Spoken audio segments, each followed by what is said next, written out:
Hello everyone, welcome back to Bhasha சமையல். இன்னைக்கு குழந்தைங்களுக்குலாம் ரொம்ப பிடிச்ச ரெசிபி, அது ரொம்ப ஹெல்த்தியான முறையில் எப்படி செய்யலாம்னு பார்க்கலாம். இந்த ரெசிபி கவிதா சுதாகர்ன்ற ஒரு சிஸ்டர் கமெண்ட்ல கேட்டிருந்தாங்க, அவங்களுக்காகவும் தான். வாங்க இந்த ரெசிபி எப்படி செய்யலாம்னு பார்க்கலாம். ஒரு குக்கர்ல 3 ஸ்பூன் கடலெண்ணெய் சேர்த்துக்கலாம், 1/2 ஸ்பூன் கடுகு, 1/4 ஸ்பூன் வெந்தயம்,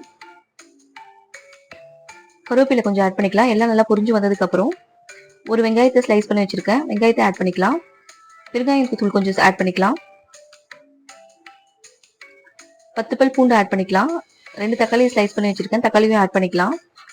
தக்காளி நல்லா வதங்கட்டும். நமக்கு தேவையான காய்கறிகளை என்ன வேணா சேர்த்துக்கலாம். நான் இன்னைக்கு கத்திரிக்காய், பீன்ஸ், கேரட், கொஞ்சம் சுரக்காய் ஆட் பண்ணியிருக்கேன். இப்போ காய்கறிகளையும் போட்டு நல்லா வதக்கிக்கலாம்.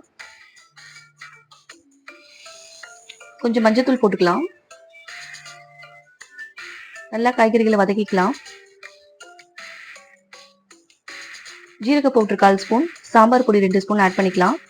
நல்லா வதக்கிக்கலாம், பொடிகளோட பச்சை வாசனை போக.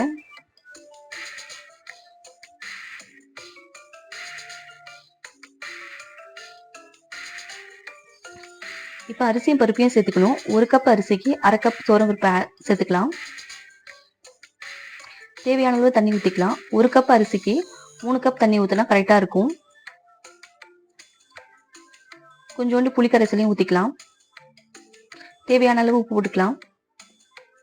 நல்லா கலவி விட்டு கொதிச்சதுக்கு அப்புறமா 4 விசில் எடுத்தா சூப்பரான பருப்பு சாதம் ரெடி.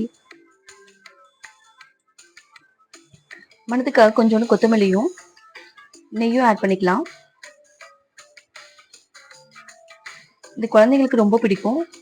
நிறைய குழந்தைங்க வெறும் பருப்பு சாதம் சாப்பிடுவாங்க. அதுக்கு பதிலாக இந்த காய்கறிகளை சேர்த்து கொடுத்தா சுவையாகவும் இருக்கும், அதே டைம்ல சத்தாவும் இருக்கும்.